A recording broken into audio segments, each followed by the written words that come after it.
Greetings. Today I will talk about the Miami Chief Richardville and what at one time was one of the most important pieces of real estate in Indiana and the United States, the Forks of the Wabash. The historic Forks of the Wabash there's a museum there that's called the Historic Forks of the Wabash. It includes several log cabins and other historic buildings, as well as the house that Chief Richardville owned near the Forks of the Wabash.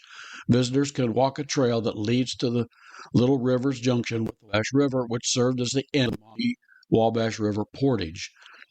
Many councils involving the Miami tribe took place here. The United Government signed treaties with the native tribe. The first section of the Wabash and Erie Canal was also here. Sections of the canal are still visible. The site at one time was one of the most strategic sites in North America, as the portage allowed traders to float all the way from the Great Lakes to the Gulf of Mexico via the Maumee River, Little River, Wabash, and Ohio and Mississippi rivers.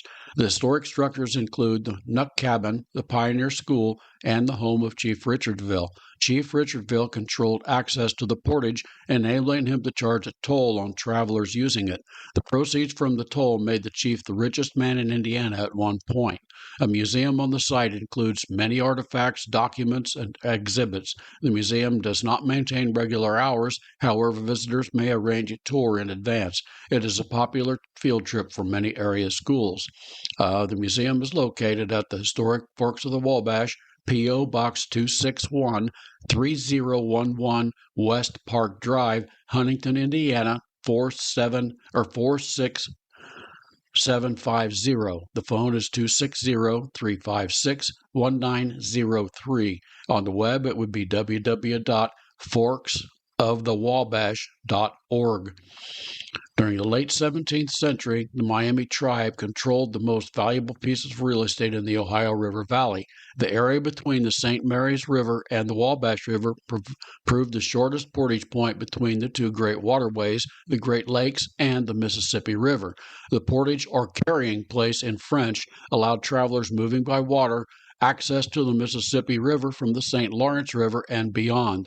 The French utilized the portage at the pleasure of the Miami tribe during the portage, as it had been used by Amerindian tribes for centuries. The tribe allowed their friends, the French, to use it after paying a toll. Traveling by canoe, a traveler could voyage from Lake Erie up the Maumee River to the junction of the three rivers, the Maumee, St. Joseph, and St. Mary's. From the junction, the route turned southeast on the St. Mary's to a portage point. Canoeists needed only to carry their canoes a short distance, which varied by season of the year, only a few miles from the portage point on the St. Mary's to the Wabash. Once in the Wabash, a traveler could journey down the Wabash to the Ohio and on to the Mississippi River. The French used the portage point. They would carry it to the Little River, and then they would put the canoe in at the Little River and float down to the Wabash. And then from the Wabash, once in the Wabash, a traveler could journey down the Wabash to the Ohio River and on to the Mississippi. The French used the portage to move goods from their colonies in New France to New Orleans. The Amerindians used it to move the furs they collected from their trading partners further east. All of these travelers had to pass the lands of the Miami Indians, who collected a toll from everyone. Realizing the importance of the spot where the three rivers joined, the French established a trading post near the junction in 1715, followed in 1722 by a fort. The English also occupied the site after driving the French from North America at conclusion of the French and Indian War. General Anthony Wayne built another fort at the junction during the Indian Wars. Many of the treaty negotiations between the Amerindians and the United States took place there. The portage maintained importance to the 1830s, when the Wabash-Erie Canal made it unnecessary. Chief Jean Baptiste Richardville lived from about 1761 until August 13, 1841.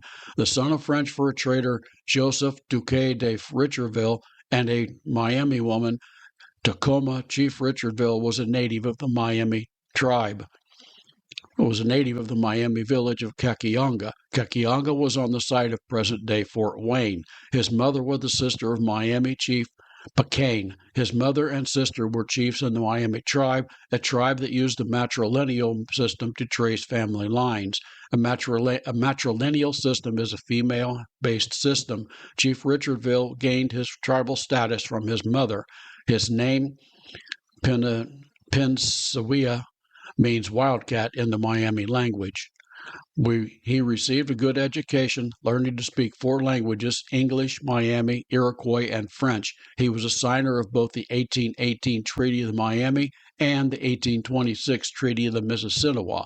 Though the Miami had lost control of the portage between the Miami River and Little River as per the Treaty of Greenville in 1795, Richardville managed to acquire a trading license, granting him a monopoly over the carryover trade at the portage. The profits from this license and the acquisition of almost 20 square miles of property along the rivers made him one of the richest men in Indiana at his death in 1841. In 1827, he constructed the Richardville home in Fort Wayne, the first Greek revival style in that part of the state. Richardville tendered the use of his lands for Miami tribe, which allowed him almost half the tribe to remain in Indiana when the federal government removed the Amerindians from Indiana in 1846. The Richardville home in Fort Wayne currently serves as a museum and interpretive center for Amerindian culture. It is the oldest Amerindian structure in the Midwest. Listed with the Natural Historic Landmarks, the home is open to the public. For information, contact History Center, 302 Berry Street, Fort Wayne, Indiana, 46802, phone 260-426-2882. Actually, Chief Richardville had 2 homes. He had the one I just described in Fort Wayne and another one at the where the portage ended down near Huntington, Indiana, at the Forks of the Wabash. Now, you can find a video version of this podcast on my Mossy Feet Books YouTube channel, as well as my Substack newsletter, History, Gardening, and Stuff. A link to the newsletter is on the website. Information about this site and many other sites in Indiana are found in my book series, Road Trips of Northeastern Indiana. The book is part of my 9-book Road Trip Indiana series, which has day trip destinations for every region and county in Indiana. Destinations include state and local parks, museums, wineries, farmers markets, and even drive-in theaters and bowling alleys. You can buy all 9 of these as an economical box set on the website. You can find my books on my website, www.mossyfeetbooks.com. There are links to Amazon, Barnes & Noble, and Apple, as well as many other online booksellers. You can purchase the books direct from me. Residents in southeastern Indiana can find a large selection of my books at the Walnut Street Variety Shop,